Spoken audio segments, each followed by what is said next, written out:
నమస్తే ఖాద్రీ న్యూస్ కి స్వాగతం.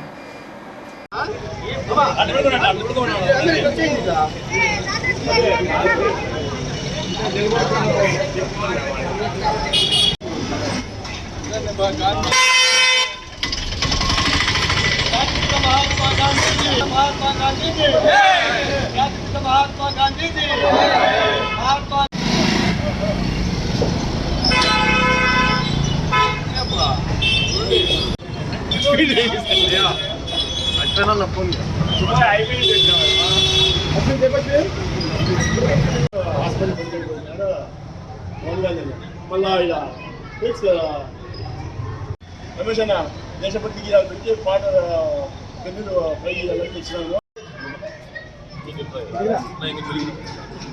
దేశభక్తి గీయాలు కార్యక్రమం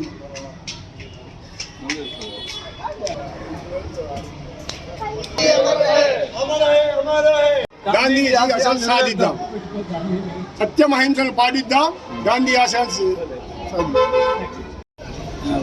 ఈరోజు మహాత్మా గాంధీ గారి జయంతి సందర్భంగా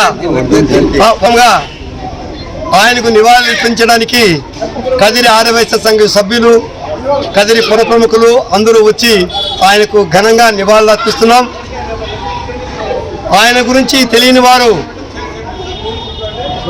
ఇండియాలో ప్రతి ఒక్కరికి తెలుసు, ప్రపంచ దేశాలకే తెలిసినటువంటి వ్యక్తి గాంధీ మహాత్ముడు. మన తండ్రి వరకు జ్ఞప్తికుంటుంది, మన తాత ముత్తాతలు మనకెవరో తెలియని పరిస్థితుల్లో గాంధీ గారి బొమ్మను చూస్తే చిన్న పిల్లోని కాటి నుంచి వయో వృద్ధుల వరకు కూడా ఆయన్ను తలుచుకునేంత ఇది ఉంటుంది. అంత ప్రఖ్యాతిగాంచినటువంటి మహానుభావుడు శ్రీ గాంధీ మహాత్ముడు గారు. గాంధీ మహాత్ముడు గారు ఇండియా ఈరోజు ఇలాగా ఉండాలంటే ఆయన చేసిన కృషి, మనకు స్వాతంత్రం తెప్పించేదానికి ఎంత కష్టపడ్డాడు. 6 నిమిషాలు కష్టపడి ఆయన జీవితాన్నే అంకితం చేసినట్టు మహానుభావుడు శ్రీ గాంధీ మహాత్ముడు. ఎంతమందితోనో అందరూ గలాట చేసి, కొట్లాట చేసి, ప్రాణత్యాగాలు చేస్తే ఈయన సత్యాగ్రహాలు చేసి స్వాతంత్రాన్ని తీసుకొచ్చేటువంటి మహానుభావుడు. ఈయనకు నెల్సన్ మండేలా గారికి ఎంతో సత్సంబంధం. వీళ్ళిద్దరూ కూడా గాంధీ పితలు చెప్పి దేశానికి పితామహులుగా భావిస్తున్నాం. ఆయనకు మరొక్కసారి మనం అందరం కూడా గట్టిగా నినాదాలు ఇవ్వాలని చెప్పేసి కోరుకుంటూ, అమర్ రహే అమర్ రహే అమర్ రహే అమర్ రహే అమర్ రహే అమర్ రహే.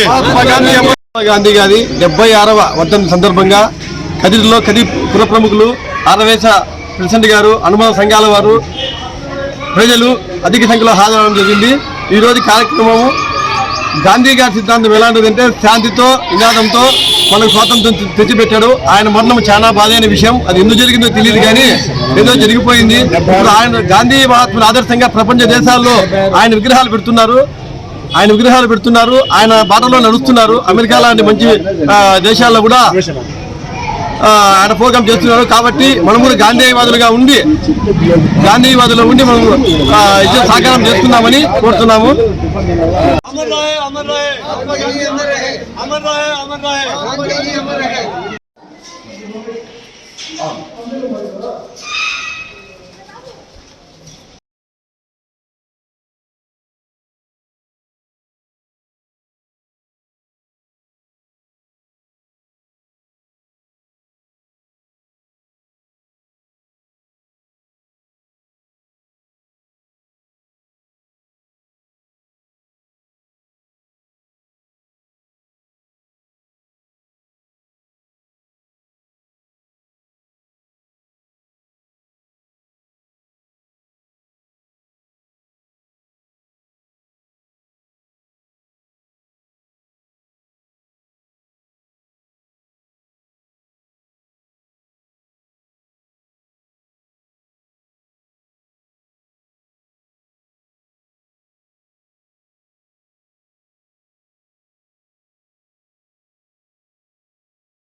గాంధీ వర్ధంతి సందర్భంగా ఈరోజు ప్రభుత్వ ఆసుపత్రిలో పేషెంట్స్కి ఈరోజు పండ్లు బ్రెడ్ ఇచ్చి మహాత్మా గాంధీ వర్ధంతికి నివాళులు అర్పిస్తూ ఈరోజు సేవా కార్యక్రమాలు స్టార్ట్ చేయడం జరిగింది. ఈ సేవా కార్యక్రమాలు స్టార్ట్ చేయడానికి మహాత్మా గాంధీ చూపిన మార్గాన్ని తీసుకొని మా అమ్మగారికి నివాళులు అర్పిస్తూ, మా అమ్మగారు సంవత్సరం క్రితం స్వర్గస్థులయ్యారు. మా అమ్మగారికి స్వర్గస్థులైన కారణంగా ఆమె సేవా దృక్పథాన్ని అలవరపరుచుకొని నేను మా అమ్మగారి పేరు పైన మా మహాత్మా వెంకటలక్ష్మమ్మ సేవా ట్రస్ట్ని ఈరోజు ప్రారంభించడం జరిగింది. అందులో భాగంగా ఈరోజు బ్లడ్ డొనేట్ చేయడం క్యాంపు ప్లస్ మరియు పేదలకి పండ్లు బ్రెడ్ ఇవ్వడం జరిగింది గవర్నమెంట్ హాస్పిటల్లో. మరిన్ని సేవా కార్యక్రమాలు మున్ముందు నేను జరపడానికి నా వంతుగా నేను కృషి చేస్తానని కదిరి ప్రజలకు నేను మనవి చేస్తున్నాను.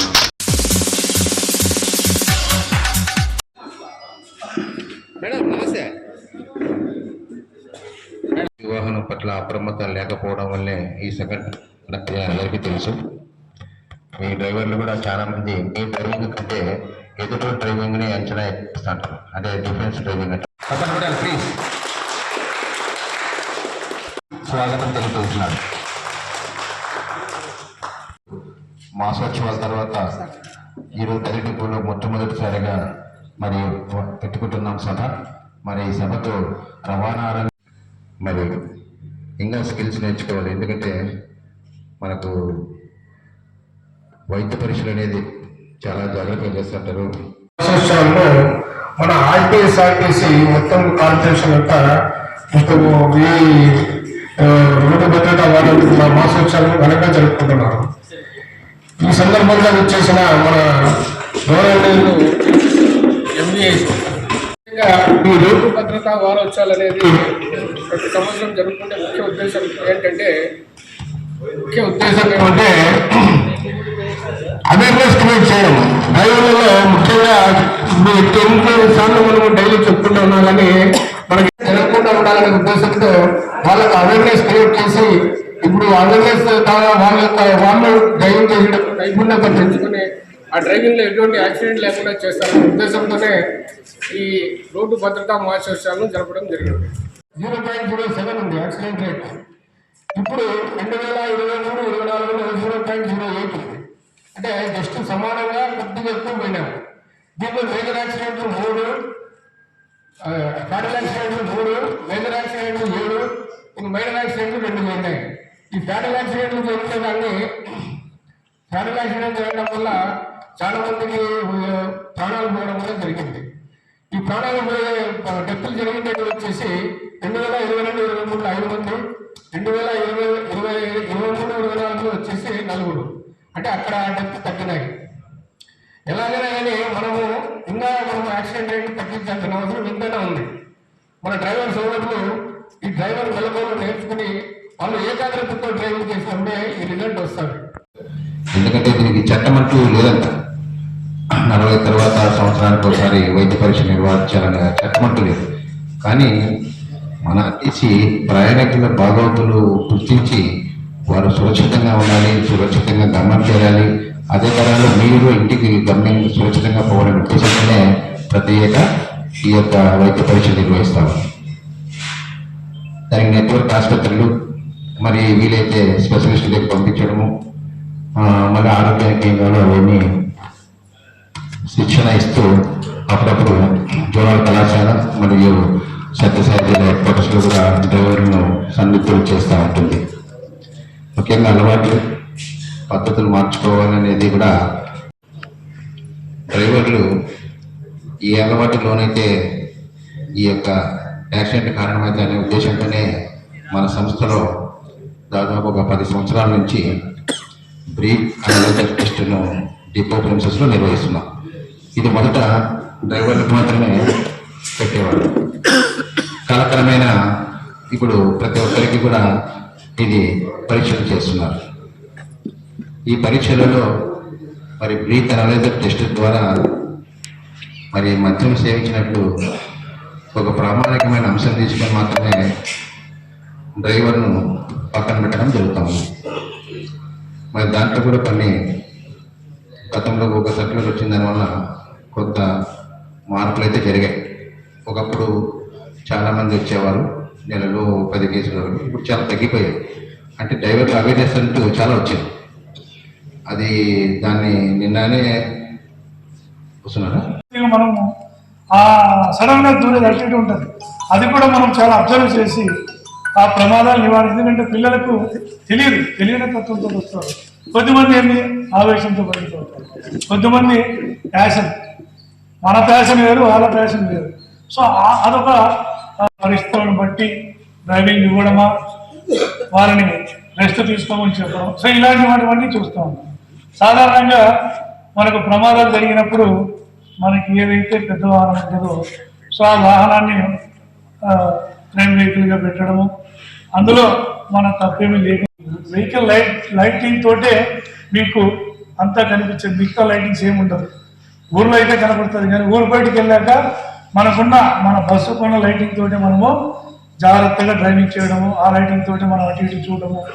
సో ఇలా అన్ని జాగ్రత్తలు పాటించిన ఎక్కడో ఒక చోట ఈ అనిమల్స్ ఈ రోడ్డు మీద పాదాచారులు అటు ఇటు తిరగడం వల్ల కానీ తెలియకుండా జరిగే సంఘటనలు కూడా మనము అవాయిడ్ చేయగలిగే శక్తి సామర్థ్యాలు అలాగే తెలివి బుర్ర ఉపయోగించాలి. ఎందుకంటే మనము పక్కనతో చల్లని మంచి మాట్లాడుకుంటా అటు ఇటు తిరుగుకుంటా అటు ఆ కాన్సన్ట్రేషన్ మనకు డ్రైవింగ్ మీద ఉండాలి. కానీ అటు ఇటు మాట్లాడుకుంటూ ఉంటే ఏమవుతుందంటే మన కాన్సన్ట్రేషన్ అంతా అడ్డుపోతుంది. అందువల్ల సెల్ ఫోన్ మాట్లాడడం తగ్గించేసుకొని, ఎందుకంటే మీ బస్సులలో చాలామంది మీరు నంబరు, నేను కూడా ఎప్పుడో ఒకసారి ప్రైవేట్ బస్సు ఎక్కుతాను, ఎక్కువ ప్రిఫర్ చేసేది ఆర్టీసీ బస్సే. ఎందుకంటే సేఫ్టీకి ప్రాముఖ్యాన్ని ఇచ్చేది రహదారి రవాణా సంస్థ కాబట్టి. సో ముఖ్యంగా మనకు జాగ్రత్తగా ప్రయాణం చేయాలంటే ఆర్టీసీనే చాలా సేఫ్టీ. సో అందువల్ల నేను ఎవరైనా చెప్పినా కూడా ఆర్టీసీ బస్ టికెట్లు బుక్ చేస్తాను. నేను కూడా ఎక్కువ శాతం దగ్గరైతే చిన్న కార్లో పోయినా మాకు ఇట్లా అటు ఇటు తిరగడానికి ఉంటుంది కాబట్టి దాంట్లో వెళ్తాం. ఎక్కువ చాలా దూరం పోవాల్సి వస్తే ఆర్టీసీనే ఎక్కువ శాతం ప్రిఫర్ చేస్తాం. వస్తే ఎలా ఉంటుందని దాని చెప్తాను మీకు. ముఖ్యంగా ఇప్పుడు డయాబెటీస్ అండ్ హైపర్ టెన్షన్ అంటే బీపీ షుగర్ అనేవి చాలా కామన్ అండి. చాలామందికి ఉండిండొచ్చు కూడా మీరు కూడా. అండ్ ముఖ్యంగా డ్రైవింగ్ చేసేటప్పుడు షుగర్ పేషెంట్లు అంటే డయాబెటీస్ ట్యాబ్లెట్స్ కానీ హైపర్ టెన్షన్ ట్యాబ్లెట్స్ కానీ తప్పకుండా వేసుకోండి. అండ్ షుగర్ ఉన్న పేషెంట్లు అయితే ఖచ్చితంగా మీ జేబులో ఎప్పుడూ ఒక చాక్లెట్ పెట్టుకుని ఉండండి. ఎప్పుడన్నా మీకు షుగర్ పడిపోతుంది అనిపిస్తే, అంటే చెంపలు పట్టడం కానీ కొంచెం తిమ్మిరి అనిపించడం కానీ, షుగర్ ఉన్న వాళ్ళకి ఆల్రెడీ ఐడియా ఉంటుంది దీని గురించి. వెంటనే చాక్లెట్ తినేసి కాసేపు బస్సు పక్కన ఆపేసేయండి. మళ్ళీ నార్మల్ అయిన తర్వాతనే ముందుకు నడపండి. అది సడన్గా షుగర్ డౌన్ అయిపోతే మెదడు పనిచేయడం ఆగిపోతుంది. మనం ఏం చేస్తున్నాం మనకు అర్థం కాదు. కాబట్టి షుగర్ బీపీ ఉన్న వాళ్ళు క్రమం తప్పకుండా నెలకొకసారి చెక్ చేయించుకోవాలి, మందులు తీసుకోవాలి. అదొక రికార్డు మెయింటైన్ చేయండి. ఒక చిన్న బుక్ పెట్టుకుని దాన్ని రాసుకుంటా ఉన్నాను. ప్రతి 6 నెలలకు ఒకసారి కంటి పరీక్షలు చేయించుకోవాలి. అద్దాలున్న ప్రతి ఒక్కరూ 6 నెలలకు ఒకసారి కండక్టర్ని కలవాలి. లోపల రెటినా దగ్గర నుంచి అన్నీ చెక్ చేస్తారు. డయాబెటిక్ రెటినోపతి ఏమైనా వచ్చిందా, లోపల కంటిన ఏమైనా దెబ్బతిందా, శుక్లాలు ఏమైనా వస్తున్నాయా, అద్దాల పవర్ ఏమైనా మార్చాలా, ఇవన్నీ ఖచ్చితంగా వెళ్ళాలి 6 నెలలకు ఒకసారి. సంవత్సరానికి ఒకసారి గుండె పరీక్ష చేసుకోవాలి. ఈసీజీ కావచ్చు, 2D ఎకో కావచ్చు. బీపీ షుగర్ ఉన్న వాళ్ళకి బయటికి ఏ లక్షణాలు కనపడవు. 200 బీపీ ఉన్నా ఏం కనపడదు, 400 షుగర్ ఉన్నా ఏం కనపడదు. కానీ దాని ఎఫెక్ట్ అంతా ఒకేసారి పడుతుంది. కాబట్టి క్రమం తప్పకుండా పరీక్షలు చేయించుకోవడం చాలా చాలా అవసరం. అలాగే శారీరకంగా మరియు మానసికంగా ప్రశాంతత చాలా అవసరం. మీకు నాకు తెలిసినంత వరకు లాంగ్ డ్యూటీ చేసేవాళ్ళు మీకు రెస్టింగ్ అవర్స్ ఉంటాయి. బండి అక్కడ తీసుకెళ్ళిన తర్వాత వేరే డ్రైవర్కి ఇచ్చేస్తారు, మీకు అక్కడ విశ్రాంతి ఉంటుంది. ఆ విశ్రాంతిని దయచేసి మీరు వినియోగించుకోండి. ఇక్కడ నుంచి మదనపల్లికి అంటే బెంగళూరుకి వెళ్తే తిరుపతికి వెళ్తేనో అక్కడ వేరే డ్రైవర్ తీసుకుని బండి మళ్ళీ చెన్నైకి వెళ్ళింది అనుకోండి, మనకు అక్కడ ఒక టైం దొరుకుతుంది. ఆ టైంలో ఖచ్చితంగా పడుకోండి. బయటికి తిరగడము, షాపింగ్లు, సినిమాలు, డ్యూటీ అవర్స్లో మాత్రం వద్దన్న నడితే మీరు ఎంత రెస్ట్ తీసుకోగలిగితే బండి ఎంత బాగా నడపగలరు. మీరు నైట్ పడుకోవడము, పగులు పడుకోవడము చేస్తే డ్రైవింగ్ చేసేప్పుడు నిద్ర రాదు. మనమంతా మనుషులమే. శారీరకంగా అలసిపోతే ఎవరికైనా నిద్ర వస్తుంది. మీకు ఖచ్చితంగా మీ డ్యూటీలు డివైడ్ చేసి ఉంటారు. ఇన్ని అవర్సే డ్రైవ్ చేయాలి మీరు అని. మిగతా అవర్స్లో ఖచ్చితంగా మీరు రెస్ట్ తీసుకోవాలి. మనకు ప్రైవేట్ ట్రావెల్స్ తేడా ఇక్కడే. ప్రైవేట్ ట్రావెల్స్లో ఈ ఫెసిలిటీ ఉండదు. వాడికి బండి చేతుల్లో కూడా తోలుతూనే ఉండాలి. అందుకే యాక్సిడెంట్ రేట్ ఆర్టిస్ట్ తక్కువ. ఎందుకంటే ఇదే కాదు. కానీ ఈ అవకాశాన్ని మీరు జాగ్రత్తగా వాడుకోవాలి. మానసికంగా ప్రశాంతంగా ఉండాలి, శారీరకంగా అలసిపోకుండా ఉండాలి. అప్పుడే మీరు బండి ఎక్కిన తర్వాత యాక్టివ్గా చురుకుగా ఉంటారు. ఏది వచ్చినా వెంటనే పసిగట్టగలరు. ఆ రియాక్షన్ టైంలో ఉంటుంది మనకంటే మనకు ఎదురుగా బండి వస్తుంది, ప్రమాదకరంగా వస్తుంది. అది మనం చూసి బ్రేక్ ఎక్కడేసి బండి ఎక్కడ అవుతుంది. అది మనం గ్రహించి బ్రేక్ కొట్టినప్పుడు యాక్సిడెంట్ అయిపోతుంది. అది మన టైం గ్రహించాలంటే మనం మానసికంగా చాలా ప్రశాంత పరిస్థితిలో ఉంటే తప్ప చేయలేదు. దాని దగ్గరగా ఉంటుంది, వేరు చాలా ఎక్కువగా ఉంటుంది మీకు. తర్వాత ఎప్పుడు కూర్చున్న పరిస్థితుల్లోనే ఉంటారు. మీకు ఒక బస్ స్టేషన్ నుంచి ఇంకో బస్ స్టేషన్ పోయిన తర్వాత మీకు ఏమైనా కాళ్ళు తిమ్మిరి అనిపించినా, ఎక్కువసేపు కూర్చున్నప్పుడు వీపులు నొప్పులు ఏమైనా వచ్చినా ఒక 5 నిమిషాలు దిగేసేయండి కిందికి. కొంచెం మళ్ళీ వాక్ చేసి మళ్ళీ ఎక్కండి.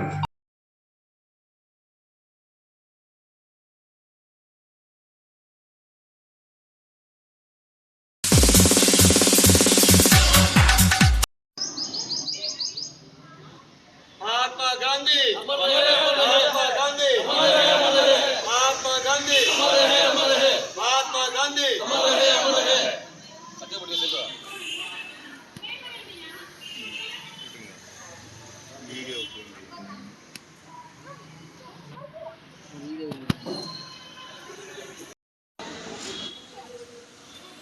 కాబట్టి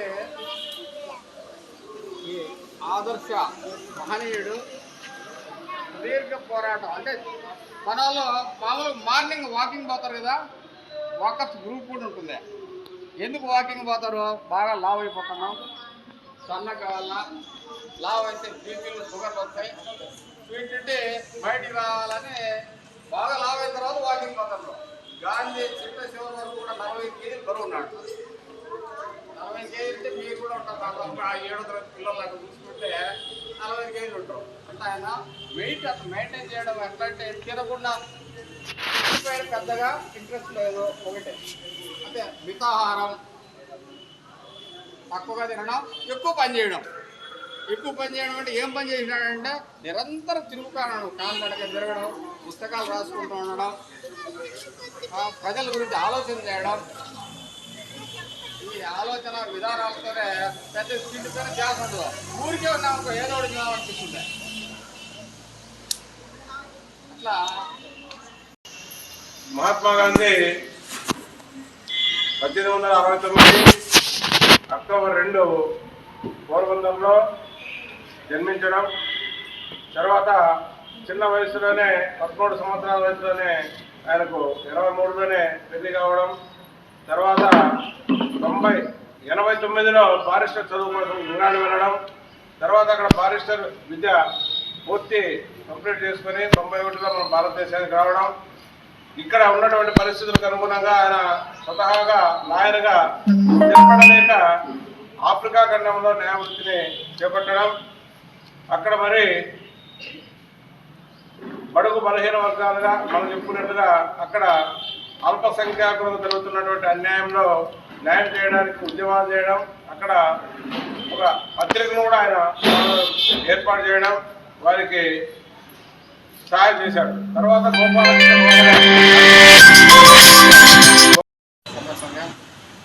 పాఠశాల కార్యక్రమాన్ని ఏర్పాటు చేసిన ప్రధానోపాధ్యాయులు జనాభాకు, వేదికపైన పెద్దలకు, ఆవులకు, పాఠశాల ఉపాధ్యాయులకు నమస్కారం, చిన్నాలకు ఆశీర్వాదాలు.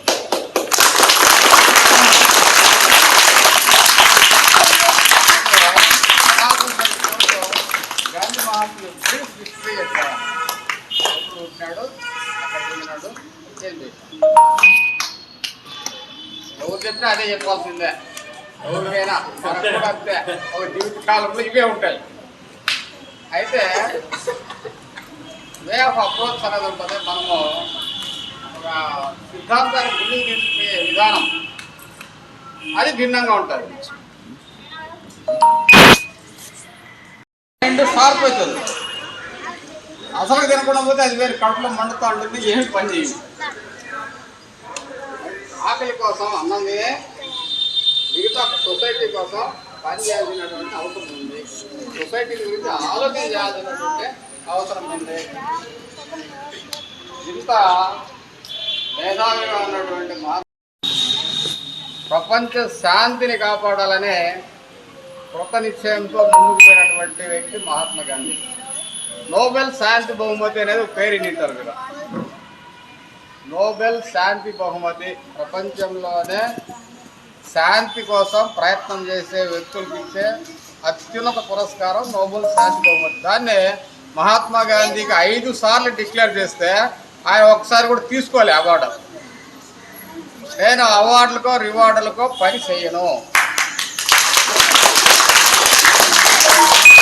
నేను నమ్మే సిద్ధాంతాన్ని జనంలోకి తీసుకుపోతా, జనం ఆచరించేటట్లుగా చేస్తానే తప్ప నాకంటూ సొంతంగా ఏది వద్దు అని చెప్పినటువంటి ఏకైక వ్యక్తి మహాత్మా గాంధీ. సుదీర్ఘంగా స్వతంత్ర పోరాటం చేసి ప్రపంచంలోనే అత్యున్నత పేరు ప్రతిష్టలు సంపాదించుకున్నటువంటి వ్యక్తి. స్వతంత్రం వచ్చిన తర్వాత భారతదేశంలో ఏ ఉన్నత పదవి ఇచ్చేదానికైనా కానీ రెడీగా ఉన్నారు భారతీయులు. అయితే మనము చేసినటువంటి కార్యక్రమం దేనికోసం ఉద్దేశించి చేసినాం? భారతీయులకు అందరికీ స్వతంత్రం కావాలా, భారతీయులందరినీ భాగస్వాములు చేయాల పరిపాలనలోనే మనము ఈ ప్రజాస్వామ్యాన్ని తీసుకున్నాం. కానీ మనం పోరాడినామని మనమే నాయకులుగా ఉండాల్సినటువంటి అవసరం లేదని పదవులన్నింటినీ కూడా తృణప్రాయంగా పరిశీలించినటువంటి మహాత్మా గాంధీ. ఇవన్నీ కూడా మనము చూసుకోబెట్టుకోవాలి. కేవలం గాంధీని గురించి చెప్పమంటే 4 మాటలు చెప్పడం, రాయమంటే 4 వాక్యాలు రాయడం కాదు. కానీ ఏం చేయాలనుకున్నాడు ఆయన, లక్ష్యం ఏమే? సారు దక్షిణాఫ్రికాలో ఉద్యమాలు చేసినాడో చెప్పినాడు. దేనికోసం చేసినాడు? అక్కడ టార్గెట్ ఏమంటే రేస్ డిస్క్రిమినేషన్. అంటే రేస్ అంటే జాతి వివక్షత. నల్ల జాతీయులు, తెల్ల జాతీయులు, ఇక్కడ వాళ్ళకి కులాల మాదిరిగా అక్కడ జాతులు. కలర్ అంటే కలర్ ఏమన్నా మనం వేసుకోలేదు కాబట్టి ఏమన్నా అంటే భగవంతుడు పుట్టించినాడు, ఆ కలర్లో పుట్టినాము. దాన్ని కూడా మనం నల్లగుండాలని పక్కన పెట్టడం, తెల్లగుండా వాళ్ళని అందరం ఎక్కించడం, ఇది రేస్ డిస్క్రిమినేషన్ అనేది ఉండకూడదని అక్కడ స్టార్ట్ చేసినారు. అక్కడ గాంధీని నల్లగొండని రైల్లో కూడా ఎక్కడికి దొబ్బేసినారు. ఫస్ట్ క్లాస్ టికెట్ కొనుక్కుంటే కూడా రైల్లో ఉంటూ దొబ్బేసినారు. నల్ల జాతీయులు దీనిలో రాకూడదు, మీకు కంపార్ట్మెంట్ వెనక్కి ఉంటుంది, పోయి ఎక్కువ పొమ్మని. ఇవన్నీ చూసిన తర్వాత ఓహో ఇక్కడ చాలామంది బాగా ఇబ్బంది పడుతున్నారు, అక్కడ నుండి వాళ్ళు విముక్తి కల్పించాలనే ఉద్దేశంతోనే అక్కడ ఉద్యమం స్టార్ట్ చేశాడు. ఇప్పుడు మేము అందరినీ ఇక్కడ కూర్చోబెట్టి మీటింగ్ ఎందుకు పెట్టాం తెలుసా? మన అభిప్రాయాన్ని షేర్ చేసుకోవాలా, మనం ఏం చెప్పాలనుకుంటున్నామో ఏం చేయాలనుకుంటున్నామో అది చెప్పాలనే ఉద్దేశంతో మీటింగ్ ఏర్పాటు చేసుకుంటాం. అదే రకంగా దక్షిణాఫ్రికాలో కూడా మహాత్మా గాంధీ ఈ బ్లాక్ రేస్ నల్ల జాతీయులందరినీ కూడా సాయంత్రం టైంలో ఒక సమావేశం ఏర్పాటు చేసి అక్కడ ప్రజలకు అందరికీ ఆయన చెప్పినటువంటి కొన్ని సిద్ధాంతాలు ఉన్నాయి. ఎందుకు మనల్ని పక్కన పెడతాను ముఖ్యంగా అంటే కేవలం రేస్ డిస్క్రిమినేషన్ అయితే ఉంది, కానీ దీంతో పాటుగా మనల్ని తక్కువ చేస్తానని మనంతకు మనం ఒక న్యూనతా భావంతో కుంగిపోకుండా రెట్టించిన ఉత్సాహంతో మనలో ఉన్నటువంటి క్వాలిటీని ప్రూవ్ చేసుకోవాల్సినటువంటి అవసరం ఉందని ప్రజలకు నచ్చజెప్పడం. అందులో నీతి నిజాయితీగా బాగా బతికినప్పుడు మాత్రమే మనకు గౌరవం ఇస్తుంది సొసైటీ. దాన్ని నిరంతరం నిజాయితీని కాపాడుకోవాలా. దాంతోపాటుగా మనము శుచి శుభ్రత అనేది ఎక్కువ పాటించాలా. మన వాతావరణ పరిసరాలన్నిటి కూడా శుభ్రంగా ఉంచుకోవాలా. మన ఏరియా అంటే అట్రాక్షన్ అనేది ఆకర్షణ అనేది కల్పించాలా. ఇవన్నీ ఉండిన తర్వాత మన హక్కుల కోసం మనం పోరాడాలా. ఇవి చిన్న పదాలు చూడండి, పెద్ద కష్టమైనవి కాదు, అయితే ఆచరించాలంటే కష్టం. శుచి శుభ్రంగా ఉండడం అంటే చాలా కష్టం.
ఈ తరానికి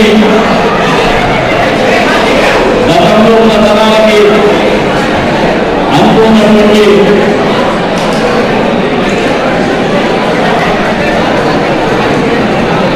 ఆలోచించగలిగినటువంటి అద్భుతమైనటువంటి అవకాశాలు ఇది ప్రపంచంలో కాలంలో వస్తున్నటువంటి అవకాశాలు మీ మేధస్సుని మరింత మెరుగుదల చేసినటువంటి పరిస్థితుల్లో ఈ నాయకత్వ లక్షణాలు కానీ నాయకత్వ పరిస్థితి కానీ చాలా వేగంగా చిన్నతనంలోనే పెద్ద ఎదిగేటువంటి అవకాశాలు వస్తున్నాయి. ఈ రోజున కాలేజీలోని క్యాంపస్ అయినటువంటి దాదాపు కోట్ల విలువైనటువంటి ప్యాకేజ్ ఉద్యోగాలు జరగాలంటే ఈ రోజు ఉద్యోగ అవకాశాలను మెరుగుపరుచుకోవడంలో మీ నాయకత్వ ఈ రోజు నా నాయకత్వ వర్గాలు చదువుకునేటువంటి వ్యవస్థలో కూడా అందరికంటే ఎందుకు చదువుకుని చదువుతాం కూడా ఆలోచన వాటిని కూడా మీతో పాటు మొదటి స్థానంలో నాయకులుగా ఎన్నుకోవడం వాటిని విద్యార్థులు వేసుకుంటున్నారు. ఈ రోజున దీంతో పాటు నేర్చుకోవాల్సింది మనమందరం కూడా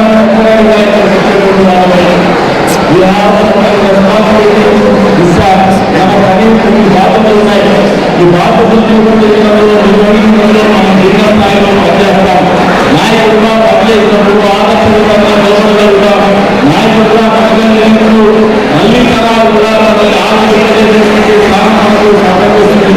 నాయకత్వం కానీ కానీ కాబట్టి మీరందరూ కూడా ఆలోచన చేసుకోవాల్సినటువంటి అవసరం ఏంటంటే నాయకుడుగా వెళ్ళాలనే ప్రయత్నం అందరిలో కూడా ఆలోచన చేయండి.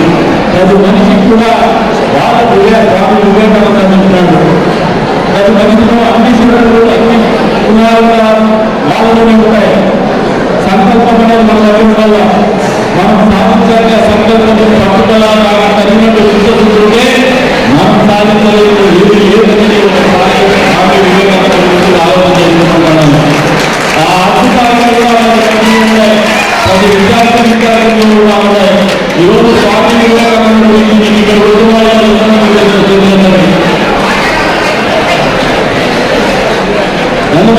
స్వామి వివేకానంద గురించి ఏం చేశాం ఆయన ఎంతమంది ఏం లేదు. స్వామి వివేకానంద ఆయన గురించి ఏం లేదు. యువతకు ఒక ఐకాన్ అన్నారు, యువతకు ఒక స్ఫూర్తి, యువతకు ఒక మార్గదర్శి. జీవితాన్ని అర్థవంతంగా చేసుకోవాలా, అర్థవంతంగా బతకాలనే ఆలోచనతో 10 మంది కోసం ఆయన చెప్పినటువంటి మాటలు ఈ రోజు కూడా నిత్య కృతజ్ఞతగా ఈ సమాజానికంటే ఎన్నికల బాధ్యత ఉన్నది.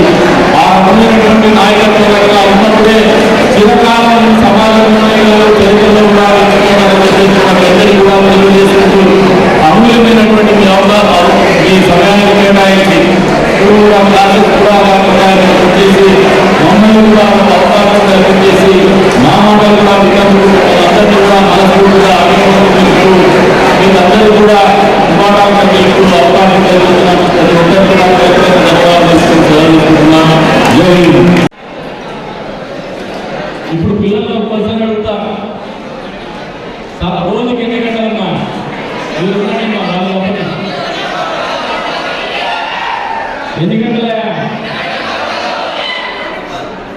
వీళ్ళకి ఏమైనా తేడా ఉన్నాయి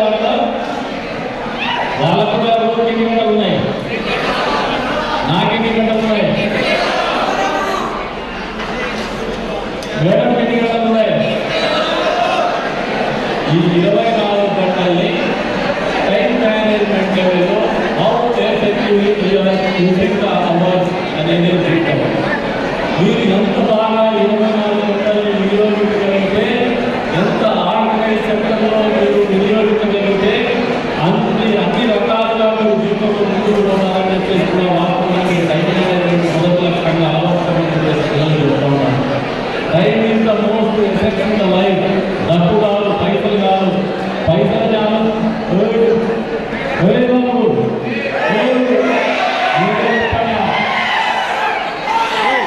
జీవితంలో అన్నింటికంటే ఎక్కువ పైసలు మాట్లాడారు. పైసలు కాదు, టైం ఇంపార్టెంట్. టైం ఉంటే పైసలు వస్తాయి, పని వస్తాయి. మనకు పైసలు టైం కరెక్ట్గా వినియోగించుకుంటే జీవితం వస్తాయి, స్నేహితులు వస్తారు, కుటుంబం వస్తాయి, మానవ సంబంధాలు వస్తాయి, ఆర్థిక సంబంధాలే కాదు, అన్ని రకాలైనటువంటి విలువలు కూడా ఉంటాయనేది వాస్తవాన్ని నేర్చుకుంటున్నాను. ఈ రోజున టైం మేనేజ్మెంట్ ఎవరైతే పాటిస్తారో వాళ్ళ జీవితంలో ఏ మాత్రం ఒడిదుడుకులు కానీ ఒడిదులేకుండా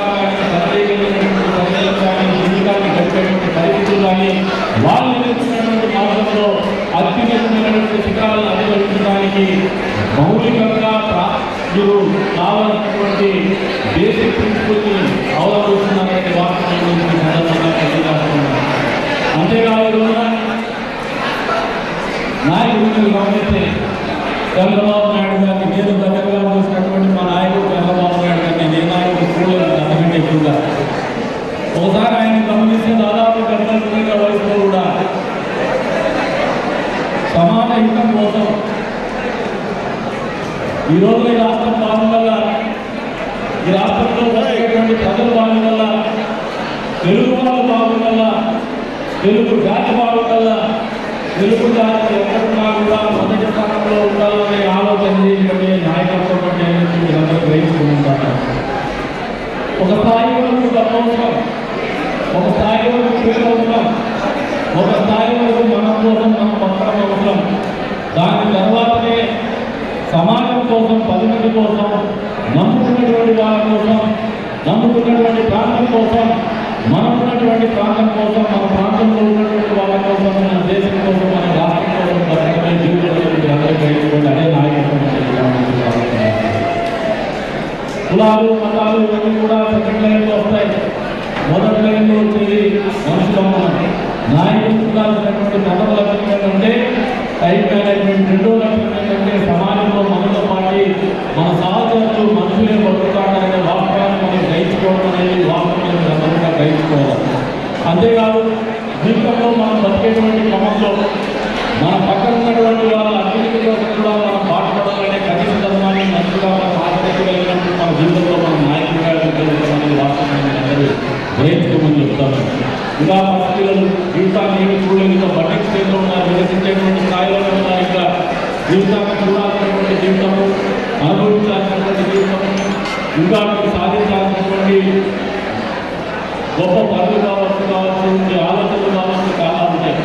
వీటన్నిటికి కూడా దిశానిర్దేశం చేసుకోవాలా. దిశానిర్దేశం చేసినటువంటి క్రమంలోనే నాయకత్వ లక్షణాలు అలవర్చుకోమని చెప్పేసి చెప్తాను.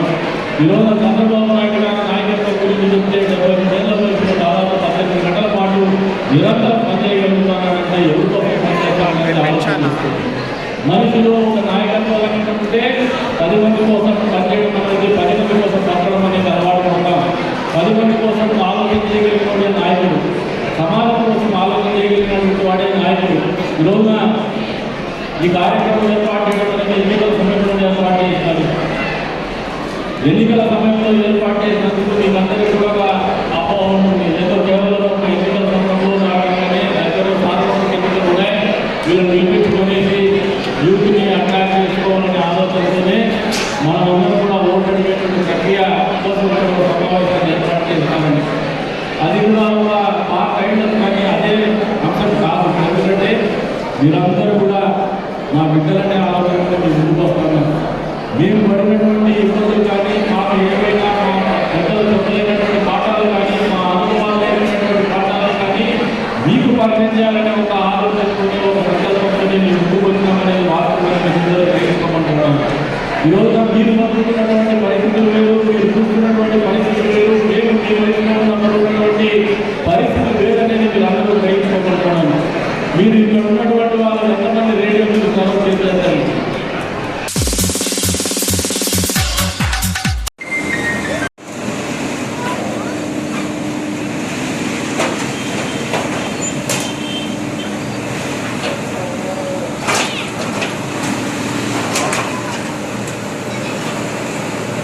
లేలేనా ఈసారి మొత్తం తీసేస్తారులే. ఇది ఇప్పటి నుంచి పోరాడతానే కాదు, దాదాపు 1.5 సంవత్సరం నుంచి ఇలా చెప్తూనే ఉన్నా. 1.5 సంవత్సరం నుంచి చెప్తే ఈ పొద్దు వీళ్ళు రెస్పాండ్ అయినారు. అసలు ఎంత ఉందో చూన్నా, అది కూడా ఒక చోటే, ఇదంతా ఒక చోటే ఇంత అయితే.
కదిరి పట్టణంలో మున్సిపల్ అధికారులకు ఎన్నోసార్లు మేము కదిరి జనసేన పార్టీ తరపున వినతులు అందించడం జరిగింది.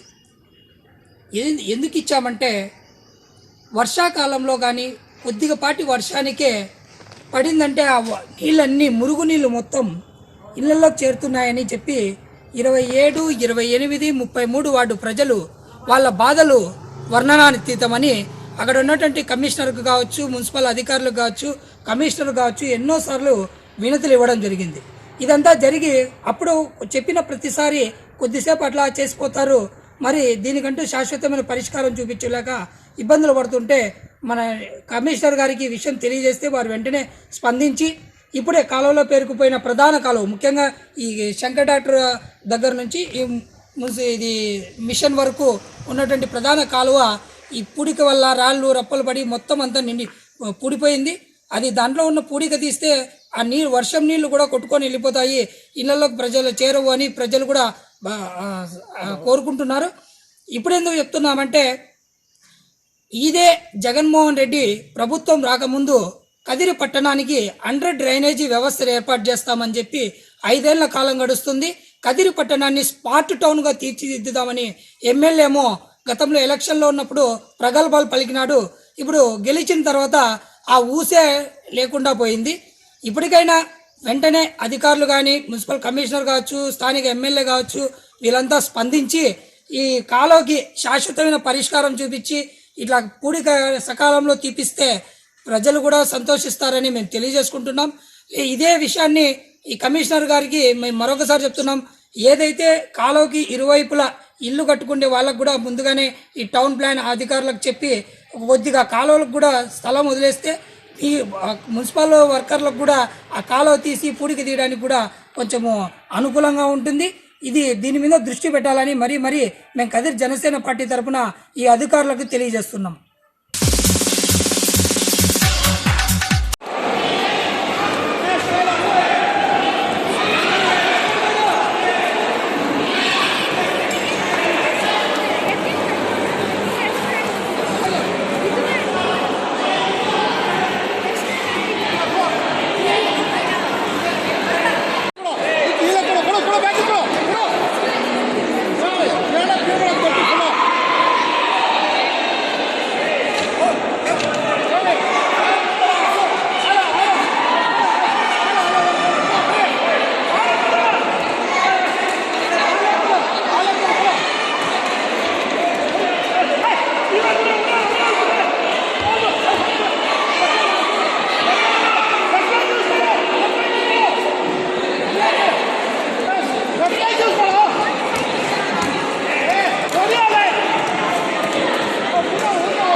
నాగపుర వెంకటేశ్వర్,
ఇవి ఈరోజు వార్తలు. తిరిగి రేపటి వార్తల్లో కలుసుకుందాం.